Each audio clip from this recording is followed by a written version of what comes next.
Olá, pessoal do ensino médio. Então vamos para mais um vídeo aí, né, do Esquenta Bio, e nós vamos falar das funções das membranas celulares, né? Olha só que bacana, e temos algumas. Então vamos falar um pouquinho sobre esse tópico. Então, funções das membranas celulares, o que que é importante a gente sempre ter em mente? Que a membrana, além de proteger o interior das células, elas vão realizar algumas funções, né? Por exemplo, de permeabilidade seletiva, né? Onde ela vai controlar a entrada e a saída aí de determinadas moléculas, não só de moléculas, mas de íons, né? Dos meios intracelular e extracelular. O que, que seria isso? Aqui a gente pode ter aqui, ó, essa parte azul mais escura seria um meio extracelular e essa parte aqui mais clarinha a parte interna, né? A parte aí intracelular. Então, justamente isso. A membrana, que é essa estrutura que aparece aqui, ela controla, né, o que entra ou o que sai, né, fazendo essa permeabilidade aí seletiva. Esse controle ocorre graças ao mecanismo que é bem específico, né, de troca entre as células e o meio externo. Então, é uma característica bem específica. Se a gente olhar para uma membrana, a gente tem que lembrar que ela é formada por fosfolipídios que compõem as membranas, né? E que figuram aí nela duas regiões distintas. Uma que é caracterizada por ser polar e hidrofílica e a outra apolar e hidrofóbica, ou seja, quando eu falo que ela é polar e hidrofílica é porque ela tem afinidade com a água. Quando eu falo que ela é apolar e hidrofóbica, é que ela tem aversão à água. Então, nós temos aqui, ó, essa bolinha, né? E duas perninhas aqui para baixo. Do mesmo jeito, como é uma bicamada, eu vou ter essa bolinha e as duas perninhas. Então, eu vou ter uma bicamada, deixa eu colocar aqui, ó, uma bicamada lipídica, tá? Aonde um lado tem característica hidrofílica e a outro lado tem característica hidrofóbica, né? Aí eu digo aqui, o lado de fora com o lado de dentro, o lado de dentro com o lado de fora, tá? Então é isso que a gente está querendo dizer ali. Se essa membrana fosse construída só por um lipídio, ela seria impermeável a íons e a moléculas, como água, açúcares, aminoácidos e nucleotídeos. Em decorrência dessa polaridade e do tamanho de algumas dessas moléculas, né, isso tudo seria afetado. Agora, quanto maior a solubilidade de uma molécula em água, ou seja, né, mais difícil é sua passagem pela camada hidrofóbica dos fosfolipídios, daquela parte que tem aversão à água, tá? Para contornar então este problema, né, o transporte das moléculas que são solúveis, né, em água é realizada aí com a ajuda das proteínas da membrana. Então, por isso que a gente tem essas estruturas aqui, ó, que ajudam a entrar e a sair substâncias, né, que teriam aí essa grande facilidade, né, de ser solúvel à água, tá? Então, a gente tem essas proteínas que fazem isso. Então, basicamente, há três tipos de transporte que são realizados aí pela membrana. Nós temos o transporte que a gente chama de passivo, tá? Que é aquele que não gasta energia. Nós temos o ativo, que é aquele que gasta energia para fazer isso, e o em massa, que não é seletivo, ele pega e coloca para dentro ou ele pega e coloca para fora, né? Então, vamos conhecer um pouquinho aí, ó. Transporte passivo, depois a gente vai falar da osmose, mas com relação ao transporte passivo, né, quando a substância ser transportada, né, por uma membrana passa do meio em que está em maior concentração para o meio em que está em menor concentração, eu saio do mais para o menos, dizemos que ocorre o transporte passivo, né, porque ele sai do mais e ele vai para o menos para tentar equilibrar. Neste caso, não ocorre gasto de energia aí pela célula, tudo bem? Então, não gasta-se energia para fazer isso. Trata-se apenas então de um processo físico em que as substâncias seguem um fluxo natural, ou seja, de uma região onde estão em maior quantidade para uma região de menor quantidade. Agora, Isso tudo buscando equilíbrio nas concentrações, tanto do meio interno, né, intracelular, quanto extracelular, perfeito? Exemplos de transporte passivo. A osmose é um exemplo de transporte passivo. Outro exemplo, difusão simples e difusão facilitada.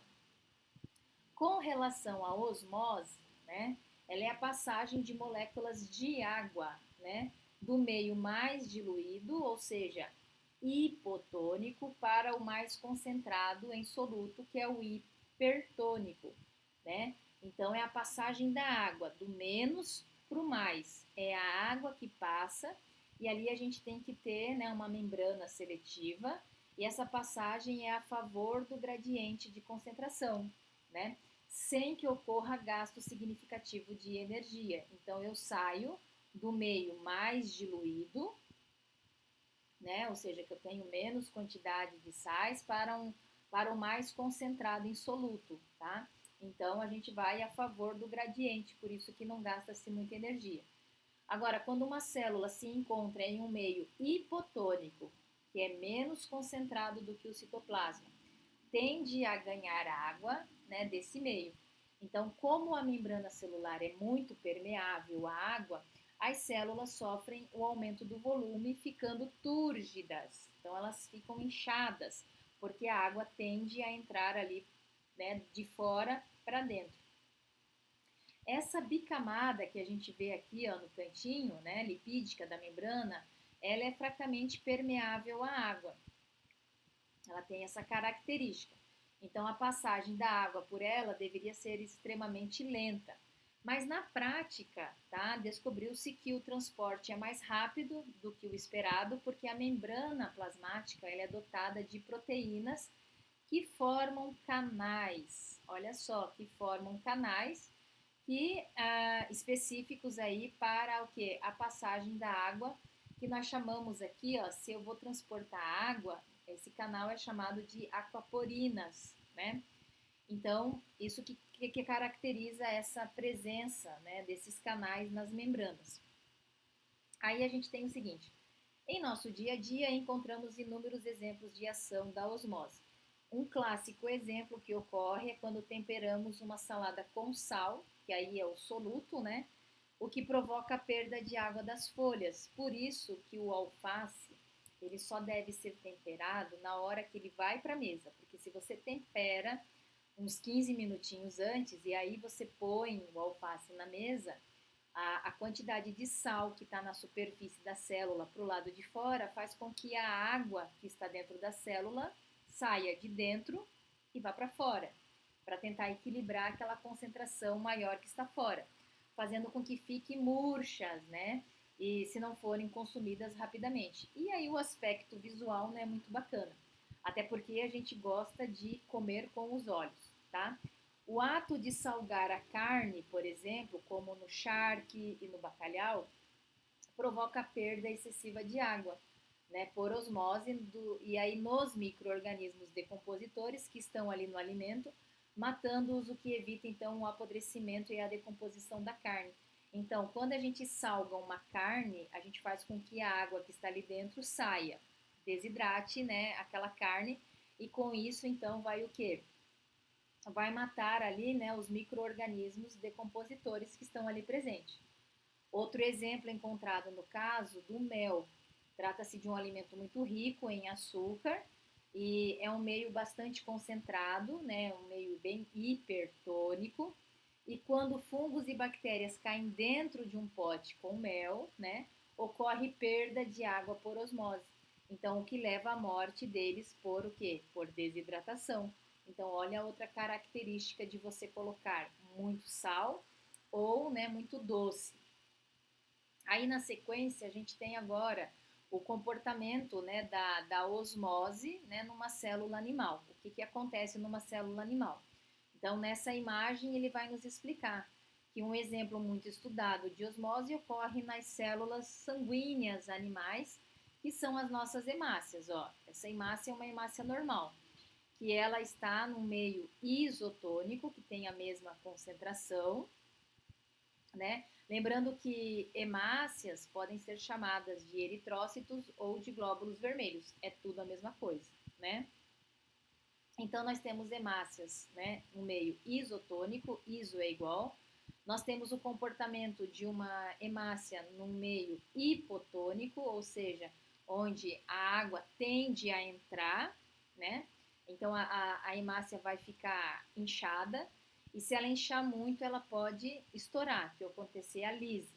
Se ela for para um meio hipertônico, né, a tendência é a água de dentro sair. Então ela vai murchar, certo? O equilíbrio osmótico, ou seja, a isotonicidade entre essas células e o plasma sanguíneo, acontece quando os dois meios têm a mesma concentração de cloreto de sódio, que é de 0,9%, ou seja, solução fisiológica, certo? Quando colocadas em uma solução hipotônica, né, ou seja, menor que 0,9%, tá? As células aumentam de volume, que é o que acontece aqui, em consequência do que? Da entrada de água, mantendo-se túrgida ou encharcadas, tá? Se esse aumento for excessivo, né, a membrana das hemácias se rompe, levando então ao extravasamento do conteúdo celular, ou seja, ocorre uma lise, ela é lisada, né? Esse fenômeno é denominado hemólise ou lise celular, tá? Hemólise ou lise celular. Agora, por outro lado, a gente vai ver essa situação aqui, ó. Se as hemácias são colocadas em uma solução hipertônica, onde é maior que 0,9% de cloreto, né, de sódio, ou seja, numa concentração de 1,5%, elas vão diminuir de volume e vão murchar, pois perdem água aí para a solução. Este processo é conhecido como crenação. A célula é crenada, tá? Então, isso que a gente acontece aqui numa célula animal. E aí, olha lá, o que, que acontece numa célula vegetal, na osmose? Quando uma célula vegetal se encontra, né, em um meio hipertônico, ou seja, muito concentrado, ela perde água por osmose e sua membrana se desloca da parede celular, caracterizando o que a gente chama de plasmólise. Ao ser colocada, então, em um meio hipotônico, a célula plasmolizada volta a receber água por osmose, sofrendo desplamólise. Então, ela pode, devido a essa característica, né, da célula vegetal, ela não vai estourar, porque ela tem a parede celular que vai ajudar a manter ela protegida. Então, a entrada de água na célula ocorre até o momento em que a resistência e a elasticidade da parede celular vão paralisar o processo, evitando assim que a célula se rompe, né, que a célula se lise, se quebre, como ocorre numa célula animal. Então, a absorção de água pelas raízes é um processo osmótico muito comum nas plantas. Contudo, né, vale lembrar que elas também podem perder água se colocadas em solos hipertônicos. Então, por isso que a gente tem que tomar cuidado aí, né? E por fim, indo já para a nossa reta final, nós vamos falar aqui da difusão simples e depois da difusão facilitada. Difusão simples, essa aqui, e difusão facilitada. São dois processos de transporte passivo, no qual a gente não gasta energia. Então, tipo de transporte passivo, a difusão simples, né? Em que algumas substâncias hidrofóbicas ou apolares pequenas, ou seja, não conseguem passar pela membrana, né? Quer dizer, conseguem passar pela membrana facilmente aí pela essa camada lipídica, né? E vão sempre a favor do gradiente, de uma região de maior concentração para uma região de menor concentração. Então, eu não gasto energia. Essas substâncias, como exemplo, a gente pode dizer gases como oxigênio, dióxido de carbono, entre outros, moléculas solúveis em lipídios, como benzeno, alguns anestésicos e hormônios esteroides, além de moléculas, né, polares pequenas, como o etanol ou álcool comum. Então, tudo isso vai passar por aí. É por meio dessa difusão simples que ocorre, né, as trocas gasosas nos pulmões. Então, quando a gente for estudar o pulmão, o sistema respiratório, a gente vai estudar hemólise, que é a troca, né? O oxigênio que entra, vai até lá os alvéolos e cai na corrente sanguínea. O gás carbônico que está na corrente sanguínea cai nos alvéolos e a gente libera depois, né, o gás carbônico. Então, a difusão simples e a osmose são fenômenos químicos que ocorrem em seres vivos para equilibrar, né, a concentração dos meios interno e externo da célula, sendo a osmose, né, exclusivamente quando a gente fala de água, né, e é um processo mais rápido, tá?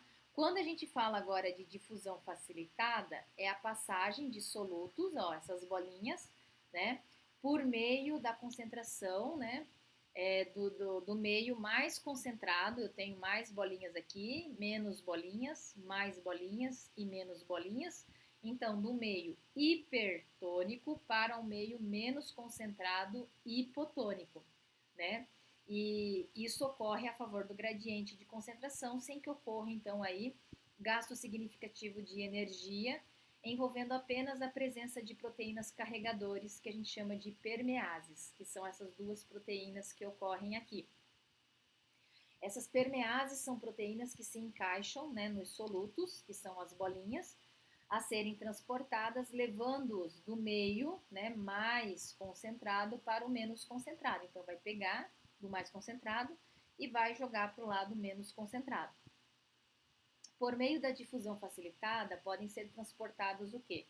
Glicose, certos tipos de aminoácidos, nucleotídeos, algumas vitaminas, alguns íons como sódio e potássio, certo? Cálcio, hidrogênio, cloro e assim por diante.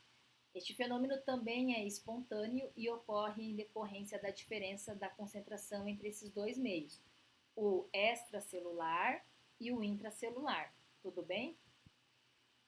E aí a gente tem esse texto, né? Olha lá, ó, grande parte, né, das doenças relacionadas ao transporte de substâncias na célula tem sua origem no funcionamento das proteínas de canais e transportadoras, que desempenham funções importantes aí na manutenção do equilíbrio celular, tá?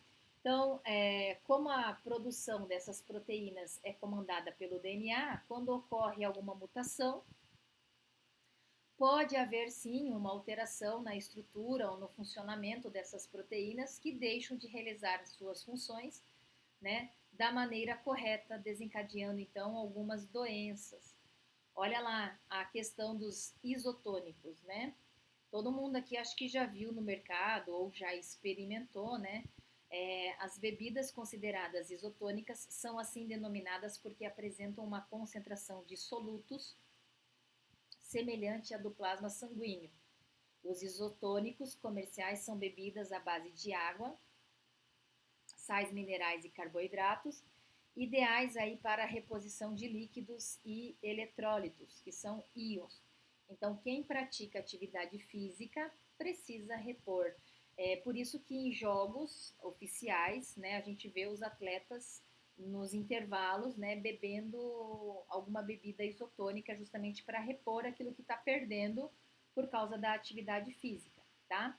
Bom, o que eu queria falar até este momento era isto e eu aguardo vocês então numa próxima oportunidade. Tchau, tchau.